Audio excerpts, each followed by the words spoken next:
because it was the courteous thing to do, considering the alternative.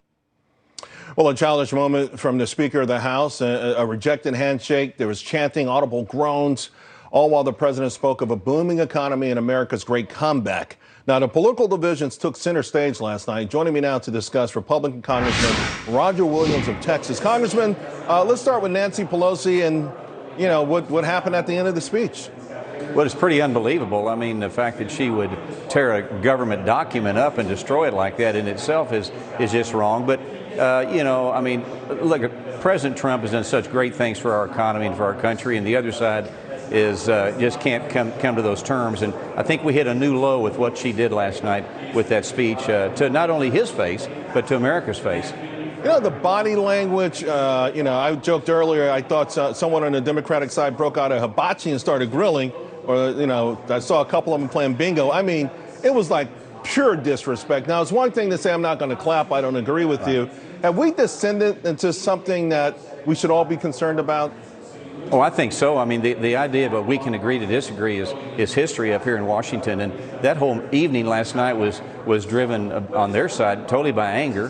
The president actually had some bipartisan ideas he put forward, but look at the Democrats just can't believe he won this election 3 years ago. We got another one coming up. And what we saw last night is was just wrong. When you can't stand for a soldier, when you can't stand for a young man that wants to go in the Space Force, you can't stand for a great American like Rush Limbaugh, who you may not agree with politically, but who's facing a great challenge. We need to support him.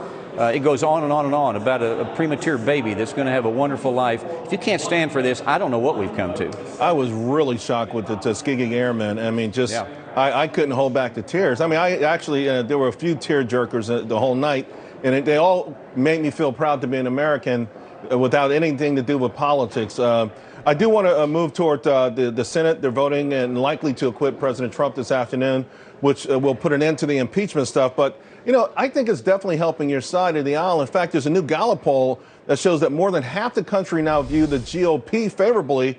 That's up from just 43% in September. There's got to be a connection there. Well, there is. And look, people are tired of this theater, and he's going to be acquitted here shortly. We need to move on, and you've talked about it yourself. What about infrastructure? What about making tax cuts permanent? What about continuing to strengthen our military? What about energy independence? All these things we need to be talking about. I got a school security bill that's been buried under the impeachment that's bipartisan that we could get done. We've got to move on from this, and I hope somehow the Democrats can find a way to do that and find some bipartisan legislation we can pass and do what we're supposed to do up here. Right. That same Gallup poll, by the way, shows an 87-point gap between Democratic and Republican approval for the president. There's never been anything like that in this country.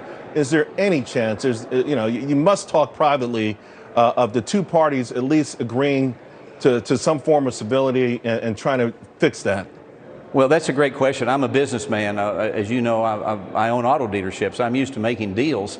But I don't know, Charles. I mean, up here, I've never seen it like this before. And I've got a lot of friends on the other side. I respect them a lot. But we need to come together. It's all about America. It's not about us. It's not about an individual. It's about moving America forward, which we have a chance to do with things like infrastructure. Congressman, thank you very much. Always appreciate it. Okay, thank you.